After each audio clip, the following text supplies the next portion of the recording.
I was in Turkey back in 2023. We were there to see not only Göbekli Tepe, but Karahan Tepe, beautiful Istanbul, the museums, the wonderful people there. And I just fell in love with Turkey. I wanted to go back. We will go back. And our tour guide was my guest today, Damla Tamru. And she is I would consider her somewhat of an expert on the culture known as Taz Templar, which is what we call the people who actually built Göbekli Tepe and these other strange undersurface temples that dot Turkey. Damla has written a new book called Göbekli Tepe Mysteries of the Neolithic Era, and we have her on today to talk about this. But what's really fascinating about Damla is obviously she's a resident of Turkey. We haven't had anyone talk about the perspective of the residents of Turkey. How have they been impacted by this huge discovery and what it means for them as a people? So, Damla, welcome to Earth Ancients. Great to have you on the program. Hi, Cliff. It's been such a pleasure for me to be the first Turkish person who will talk about Göbekli Tepe. It's very cool. It's very cool. Definitely. Talk a little bit about yourself. You are were you born in Istanbul? Yeah, I was born in Istanbul, and since then I'm still here. Yeah, but you were educated in Istanbul as well, or did you leave this country to be educated? No, I was graduated from communication department of a Francophone university here in Istanbul. And then I got my master degree on tour guide Yeah, in 2020. So yeah. I'm an official tour guide also. Yeah, I should mention at the end of the show, we'll talk a little bit about how you can hook up with Damla to do her tour. She's excellent and she knows the country exceptionally well. What do the Turkish people think of this discovery, Damla? I mean, Göbekli Tepe came on the scene when Schmidt released the information. Now it's been almost what, 15, 20 years. It was 1995 that the first time we heard about Göbekli Tepe. Yeah. It was a very important news, obviously. At that time, I was just like 20 years old or something. So, actually, to be honest with you, I was not so aware of the importance of Göbekli Tepe. But later that, we realized that something huge is going on here. And especially in the early 2001, 5, it became more and more important. But unfortunately, the biggest news came after Klaus Schmidt's death. Right. Yeah. Yeah. So I wish that he could see the new achievements and the new discoveries in Göbekli Tepe, and I wish that he could see people are getting more and more interested in Göbekli Tepe. But Yeah. Do you think that the general population of Turkey was shocked at the number of people that were uh, flying into the country to see this place, and that the fact that Göbekli Tepe was constantly in the news, or did the general public just kind of go on and keep doing their whatever they were doing? to be honest with you, I think Göbekli Tepe at first became popular in different countries Yeah, than Turkey itself. And the more interesting thing is that the people who lives in Urfa, most of them couldn't visit Göbekli Tepe yet. Can you imagine? really. Yeah, because when I talk to The- them, they are just saying that, oh, it is so close. We can go there tomorrow or next year or something oh, I like hear that. you. Yeah. I mean, when I But went there, the roads were really good, so they didn't have to build a road to Göbekli Tepe, but maybe it wasn't as good as when they started making it available to tourists. you mean the road near to visit area or Yeah, I the mean, road? to the road from maybe the main highway to Huh. Göbekli Tepe. Maybe did they had to make a new road? No, they Oh, just make it better. That's all. excellent, excellent. So, were there Turkish authors that were beginning to write about Göbekli Tepe and Karahan Tepe when it was discovered following Klaus Schmidt's discovery? I mean, for Göbekli Tepe, now an archaeologist called Ali Umut Türkcan wrote a book. It's in Turkish till now. And he is also an archaeologist from Çatalhöyük. You remember Çatalhöyük, which is in Konya? I know the name, but I forget what part of the country it was located in. Okay, it is in Konya where Rumi, Oh, Rumi. Right. yeah, Rumi's place. And Çatalhöyük is a little bit younger than Göbeklitepe area, but it is also important because maybe you remember the houses of Çatalhöyük, there were so many depiction of vultures and bulls. You remember that? Yeah, I They, do. they painted with ochre, the red paintings. Right. Yeah, yeah. Yeah. And there were so many similarities between Çatalhöyük depictions, symbols, and Göbeklitepe also. So Ali Umut Türkcan wrote a book about Göbeklitepe, and there are several, how can I say, some kind of romantic novel style books about Göbeklitepe. Mhm. And now I know that Necmi Karul, the director of all the Stone Hills area, the archaeologist, he's writing a book about Karahan Tepe. And to be honest with you, my publisher wanted me to write a book about Karahan Tepe, but I'm waiting for Necmi Karul's book. Yeah. And your book just came out. You got to take a break for a minute, rest up, and get the next one going. Why did you decide to write a book, Damla? What inspired you to write your book? To be honest with you, at first, my plan wasn't writing a book. It was about making a documentary about Göbekli Tepe. And it happened in 2020 because, I'm also making some interviews for magazines in Turkey. And I made an interview with Andrew Collins in 2017, and after that we became friends.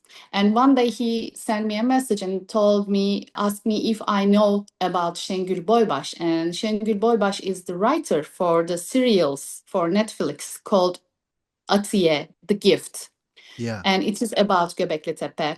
right. Have you watched it? Yeah, I saw it. It was amazing because I think they have some shots that are close to the actual ruins. So it's pretty Yeah. cool. Yeah. They got permission, I guess, to take photographs and film of the actual ruins. Yes, there's special permissions from the ministry. So if you can get them, you can make that kind of filming there. Yeah. So anyhow, I arranged a meeting on Zoom with Andrew Collins and Şengül. And at the end of the day, they told me that you should do something about Göbekli Tepe too. So at that point, I decided to make a documentary about it.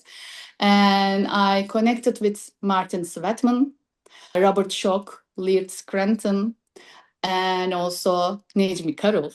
At first, Necmi Karul said no, because, unfortunately, there are some, how can I say, not very good image about alternative researchers.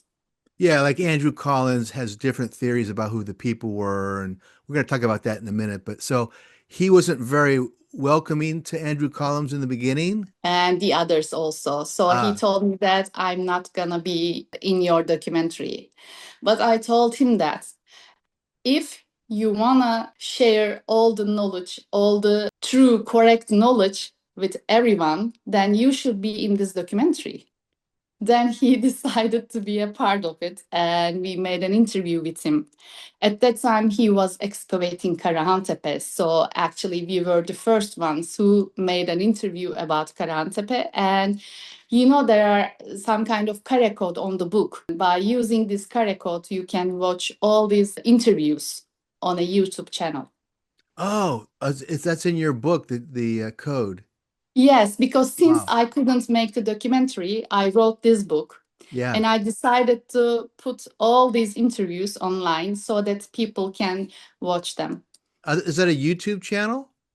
Yeah, it's called Wonderful. Alternative Archaeology. Fantastic. I'll have to make sure people get that when we're finished. Yeah. Talk about the Test Templars. What do we know about them? We really don't have a skeletal remain of anybody except I did want to ask you about a cranium, a skull that we found, or somebody found. I don't know if it was in Karahan Tepe or Saybrook, but it's kind of unique. Talk about what we know about who the people were. Okay. At first, when you were here in 2023, we thought that there are only 12 stone hills. But today we know that there are more than 40 stone hills. around Urfa. Tepes, yeah. Yeah. So, who were these people? To be honest with you, there are some theories about it. And also, do we have any skeletons in this area? Yes. For example, in Tepe, there's a special room where 22 different skeletons were. So probably it was a special ritualistic place, and people were just burying their most sacred people there. And also, they found a skeleton just last year in Karahan Tepe. While they found it, actually, I was there. And it was the first time that I saw a skeleton, and it was some kind of traumatic thing for me. Did it make you uncomfortable? Little bit. Yeah, it's kind of unnerving when you see the skeletal remains of a body. Yeah. Yeah, but then just shake and said, "Where is the Indiana Jones part of you? You should be excited." So actually about the skeletons, we don't have enough information about the dating or something like that, because only one skeleton they found till now, and they are just making some kind of tests on the skeletons. And also we had two skeletons in Göbeklitepe area. Really? Yeah, we didn't talk about it when you're I here. think that there was a partial skeleton, but I didn't know there was a full skeleton that was discovered. Yeah, they found two different skeletons near the structure, Okay. and it is someplace near structure A, and also there are some kind of cisterns for the water storage, and it's in the middle of these two different structures.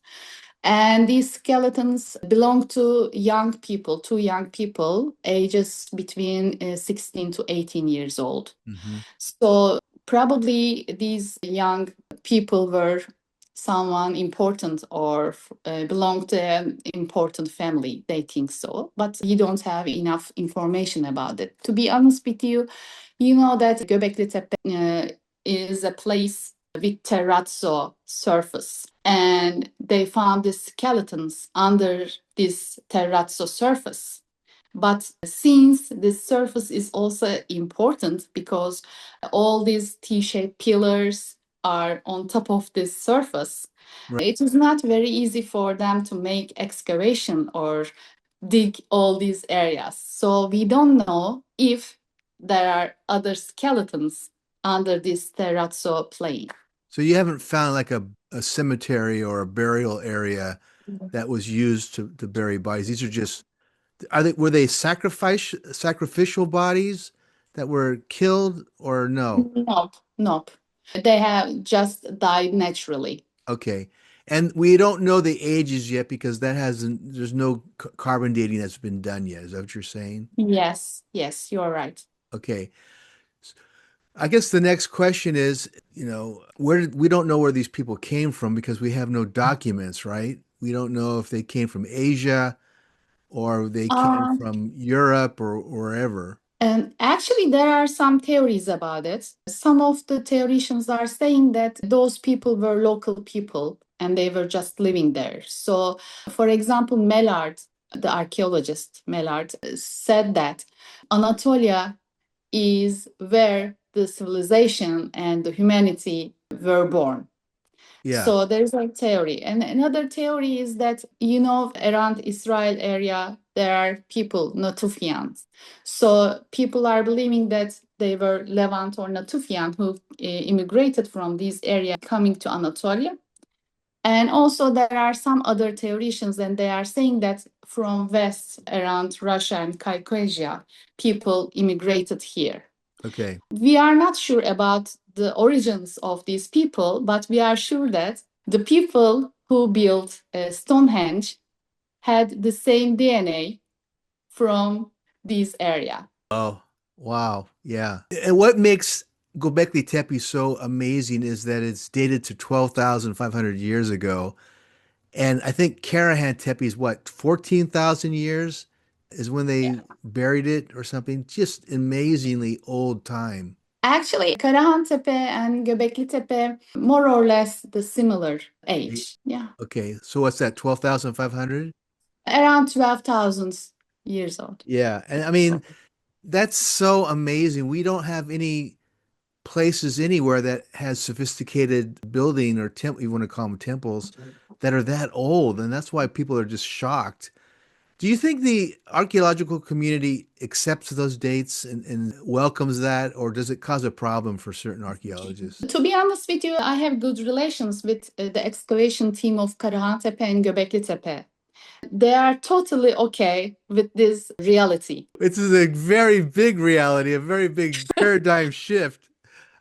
You have, and you write about this, there's something like 10 different theories of what Göbekli Tepe was used for. What, give us a couple of examples. I mean, one of my feelings is after seeing it and after talking to people like Andrew Collins and Graham Hancock, Uh-huh. is that it was a teaching facility. It was a reboot. It was after a cataclysmic event, and people were, whoever survived that cataclysmic event were ignorant on how to grow grain, grow food, live and survive. But give us some theories that you have developed or have heard about. Okay, maybe we can talk about Robert Schoch's theory. For Sure. his opinion, it's a huge university, Göbekli Tepe. And he's saying that maybe we just found the monumental part of the university, but he believes that it's like an academy where people are learning some architectural thing or scientific thing. For example, I have a Turkish friend who is into Anunnakis. For his theory, it was an laboratory, Yeah. and they were making some kind of DNA studies there. For example, for some theologians, it's like a ritualistic place because, they built these structures after the Younger Dryas. So people were just a little bit worried about that kind of natural diseases or dangers. So they would like to build that kind of ritual to have strong connections so that that kind of things can be prevented.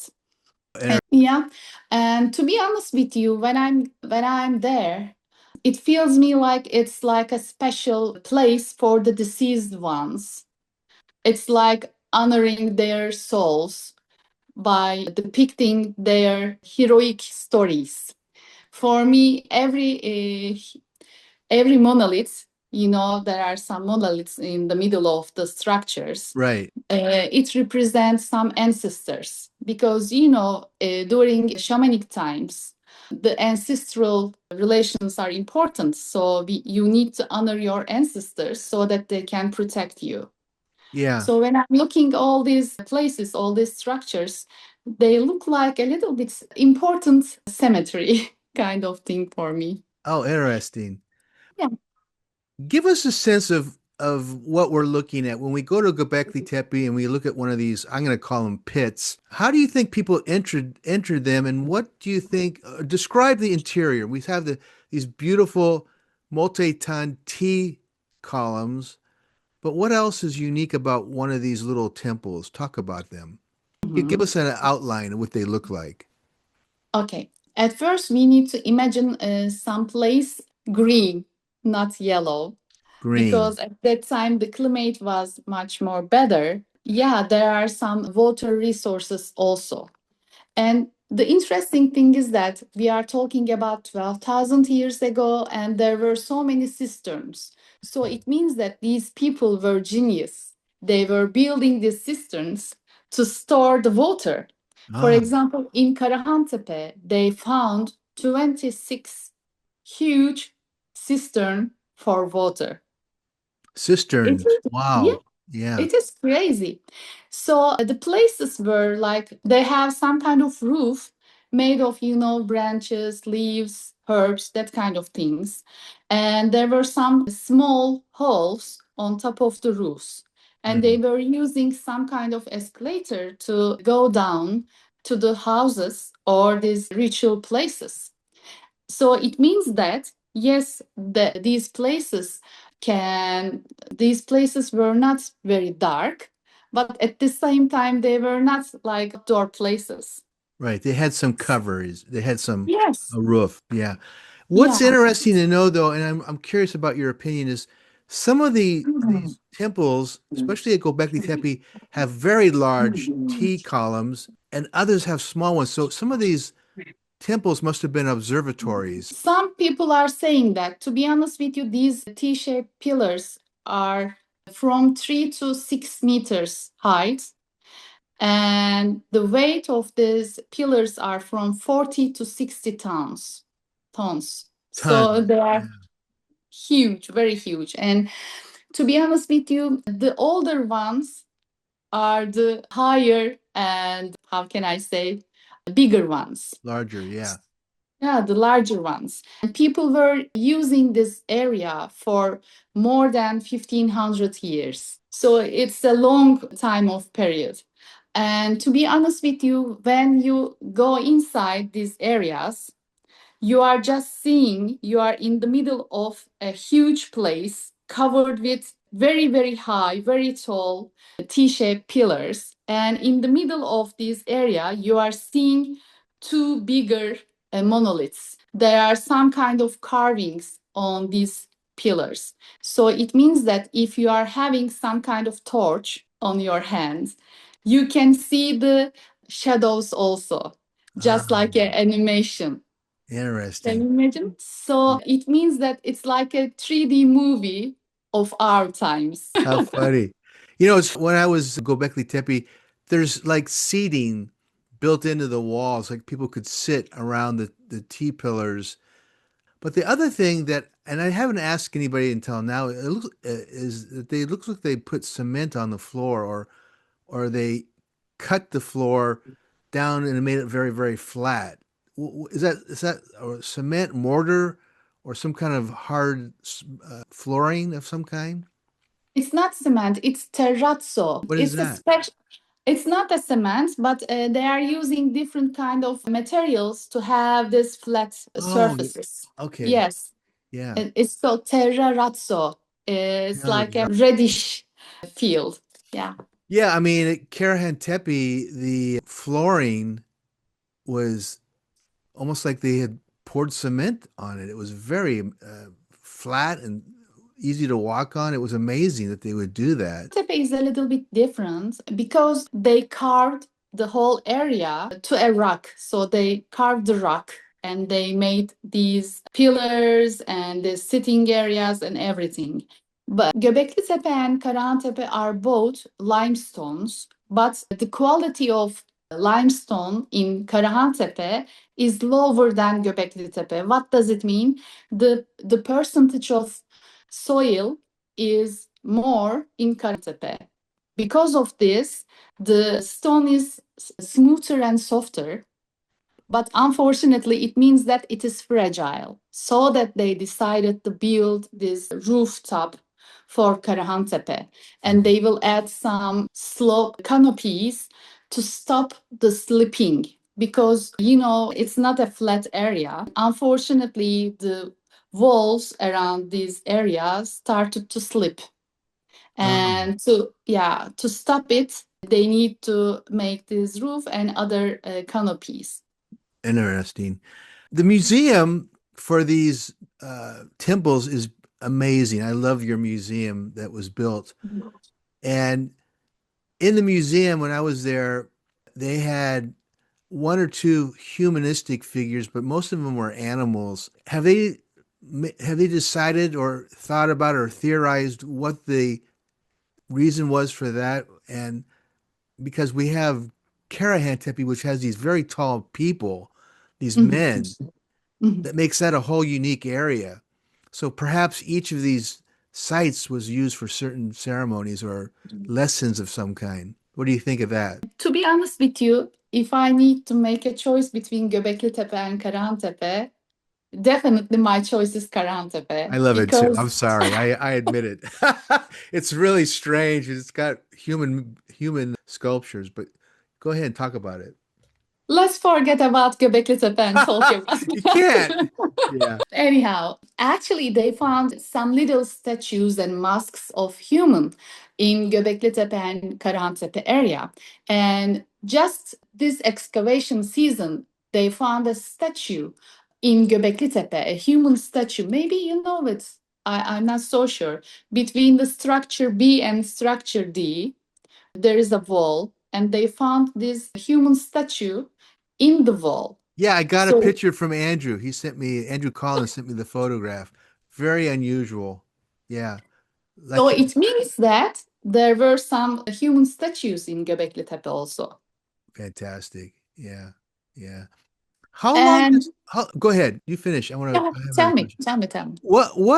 What is the time factor for them to dig one of these things out? How long does it take them to dig one of these temples? Because all that dirt is piled on top of the T stones, and then there's sculptures, and then there's seating, and then there's obviously some artifacts. But when you're talking to the archaeologist, does it take them a month? Does it take them a year? How long does it take them? Because they seem to go pretty quick when they're starting to dig. They are just making the excavation every year only for 5 months. So we can make calculations something like based on this. Klaus Schmidt started the excavation in 1995 in Göbekli Tepe. And now, after 20 years, only 10% of the whole area were excavated. Wow. So when I talk to them, because I'm so curious about it, and to be honest with you, when I make the calculation, I just realized that I'm not gonna see the whole area because I will be dead when they finish the whole area, because it will take so many times. But they are saying that they are doing it purposely because archaeology at first they are just making the excavation, and then they are just making some discoveries, and then they need to make some research on it Yeah. to create a proper knowledge instead of raw data.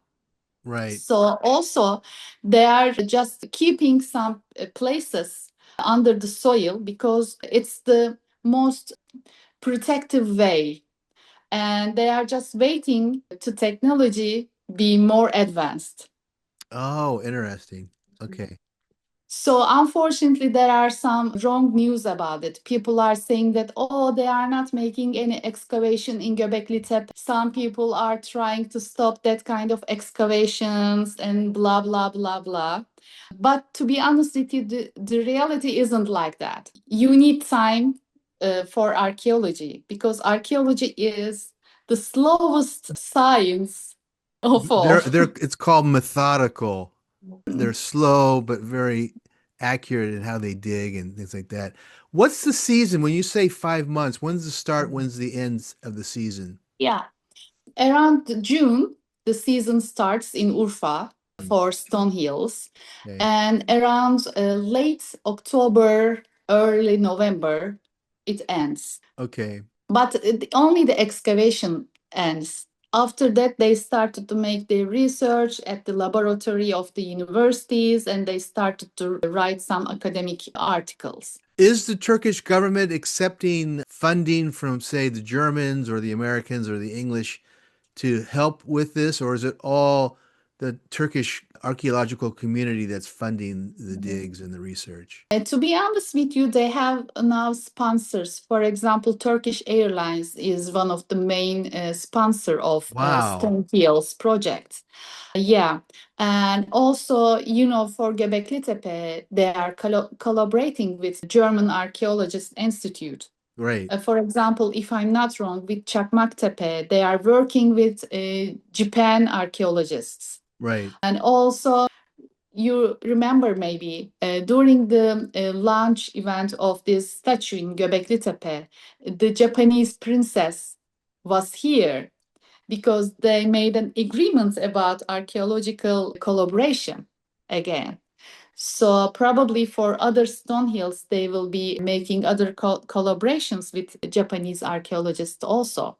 Hmm. And this year they announced that now we have an older tepe, and its name is Mandık Tepe. We don't have enough information about Mandık Tepe, but I know that there are three different settlements in the structure. The smaller ones for storage, the medium ones for houses, and the bigger ones for the rituals. But Mhm. I haven't been there. But probably this month I will be visiting it and I will be sharing some photos with you. We will definitely post those photographs, Damla. Of the 40 sites, the tepes that have been found, how did they find I mean, we knew about the Saybrook, we knew about Göbekli Tepe and Karahan Tepe. How did they use some software or some kind of scanning technology to discover the others? To be honest with you, they used some other archaeological data from the past time. Mm. For example, how did they found Göbekli Tepe? Because there were some articles about Göbekli Tepe back to 1960s and 1980s. So when Klaus Schmidt was here for Neolithic excavation, he decided to make a research about it because he thought that if Neolithic is here, then it means that there must be some places older than Neolithic. So by reading this text, he found some places and then he went to Göbekli Tepe and he talked to the farmer there and he told that, oh, I found a statue here, but it is now in museum. And then Klaus Schmidt went to the museum and found the statue. That's the story of Göbekli Tepe. But for example, for Sefertepe, it's interesting because there is a university in Urfa, it's called Harran. And when they were talking at a class about this Göbekli Tepe, a student told that, oh, we had some similar T-shaped pillars in our village. Yeah. So they went to his village and they found that it's a Neolithic settlement also. And since the student's name was Sefer, they called this hill Sefertepe. Oh, interesting. We can say that some of them, some of the hills were found based on the old articles, and some of them just found by the villagers. Fantastic.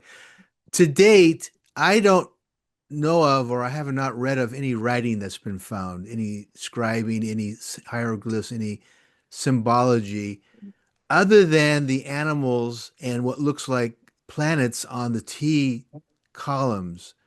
Is there any writing that's been found? Any hieroglyphs or symbology that looks like could be some form of writing? To be honest with you, if I'm not wrong, Necmi Karul was saying that all these animals and symbols were their alphabets. Oh, okay. Well, that's something new then. So, are they beginning to compile that so they have kind of an alphabet of some kind? I mean, it's not like alphabet, but it is obvious that by these depictions, they were trying to tell a story, Oh, yeah, just like a writing. Yes, we have some symbols, especially in Göbekli Tepe, like these H symbols, yeah. some crescent symbols. And some people are saying that this crescent represent the different phases of the moon, and H representing the bridge between the earth and beyond life part. Okay. But we couldn't be so sure about it.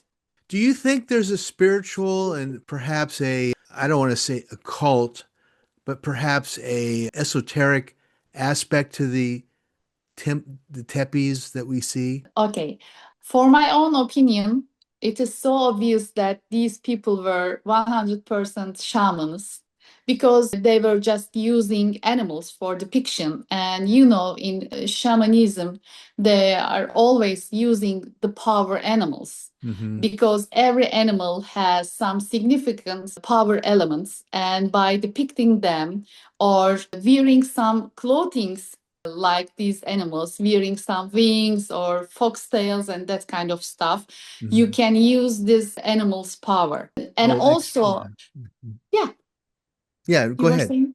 No. Okay. And also in shamanism, ancestors are so important. So, for example, you can have some clothings or some special objects from this ancestor with you, and you believe that this object is protecting you. And here in Göbekli Tepe, we are seeing that they are depicting some ancestors in the middle of these structures as two big monolith pillars. Hmm. So I think they were shamans. And for example, Andrew Collins is also saying that Anunnaki means the sky watchers. and the Yeah. shamans were watching the sky.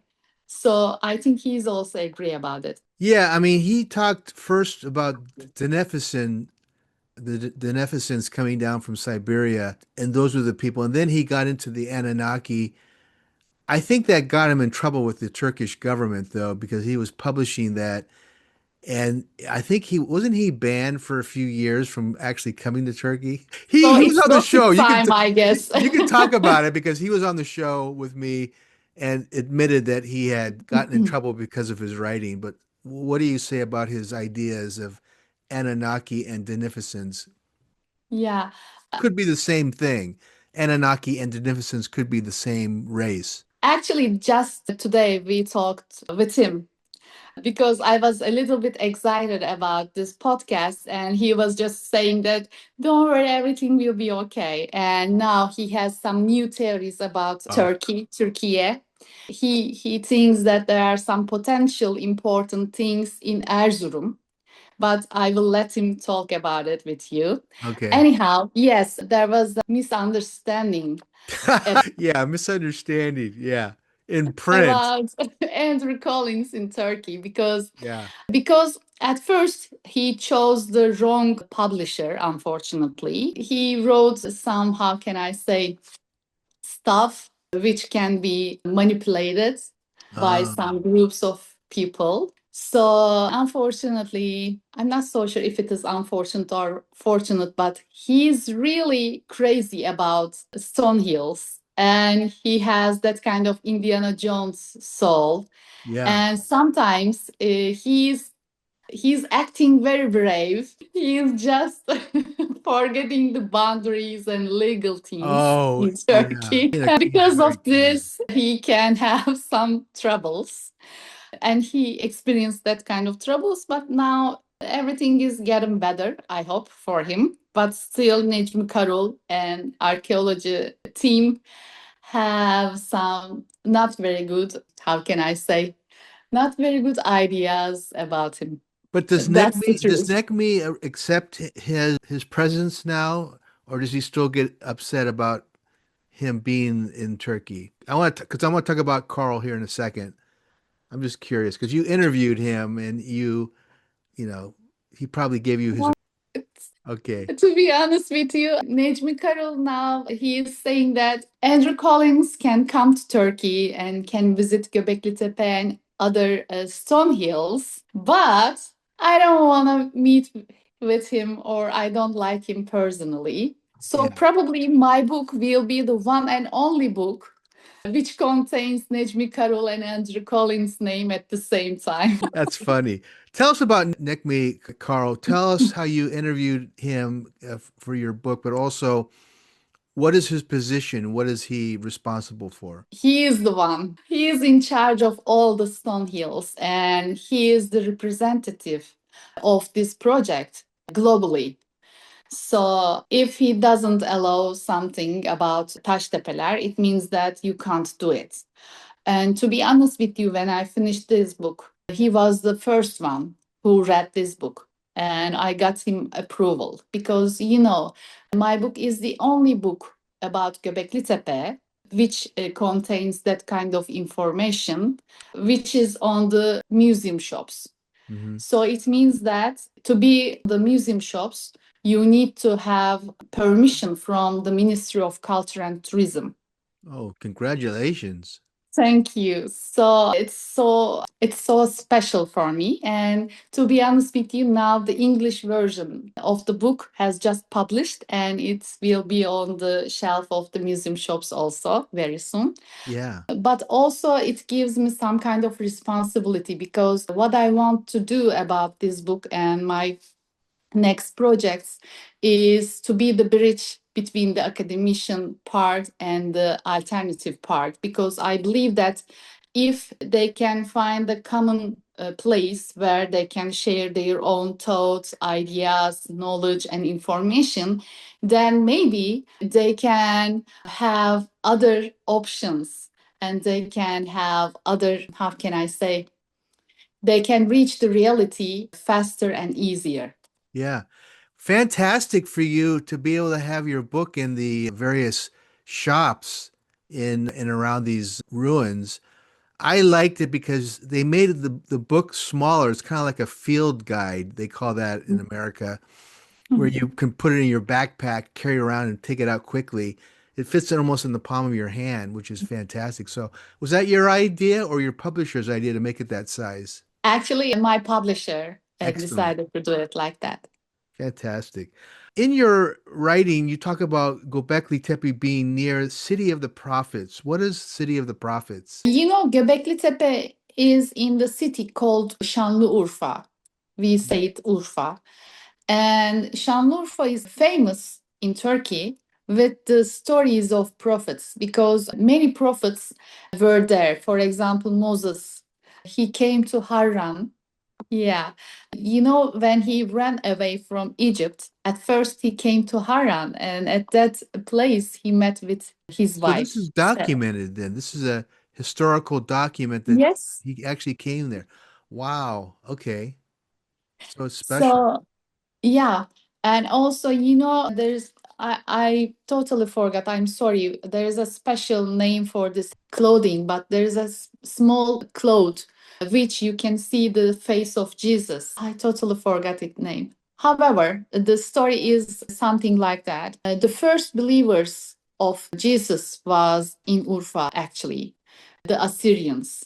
And at that time, the Assyrians king named Abgar, he had some kind of skin disease, and he sent a messenger to Jesus to ask for a healing, and he wrote a letter and he said, listen, if you can heal my disease, then me and all the people will be your followers.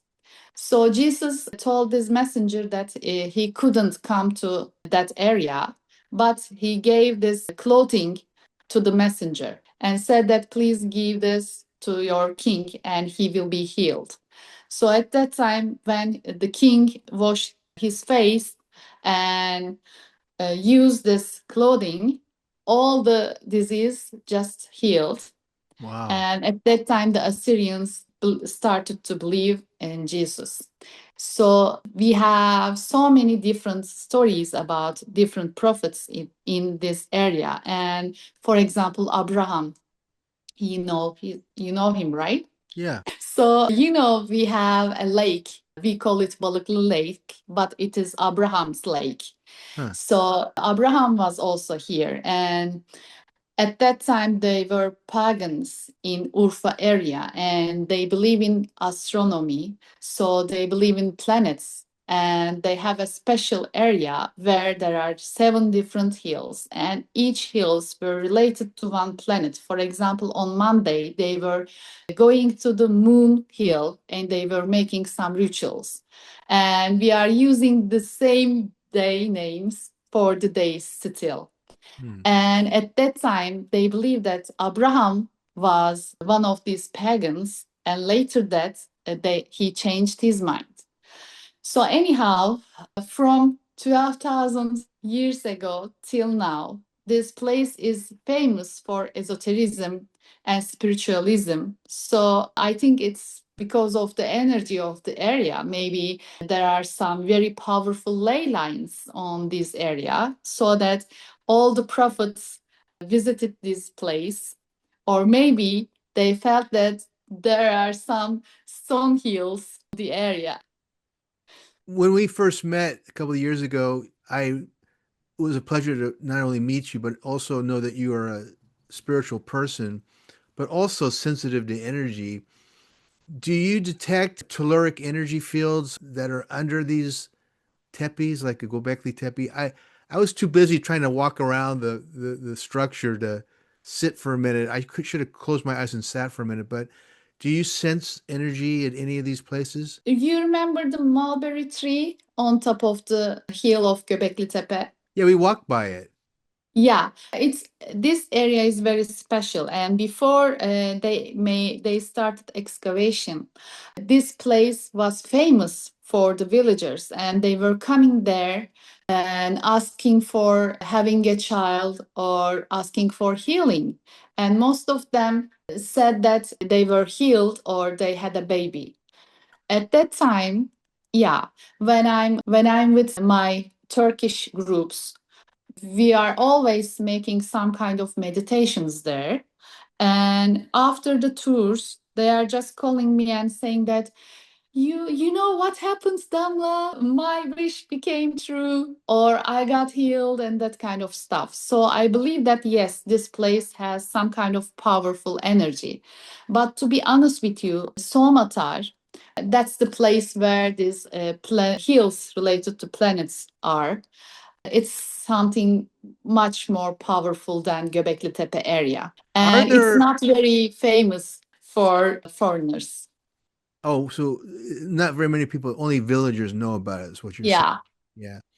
What are the myths and legends associated with Göbekli Tepe? I never asked you that. There must have been stories from the villages about sacred areas of these tepes before Klaus dug them out. There must have been something unique about them. Yeah, first of all, as I told you before, this tree was important and it is still important because still you can find that some villagers are also coming visiting this tree. Why? Because, for example, the ex-landowner of Göbeklitepe, Mahmut Yıldız, he is like 70 years old right now. And his grandfather also was telling that people were coming here for asking for healing or that kind of wishes. And every people were saying that they got what they wanted.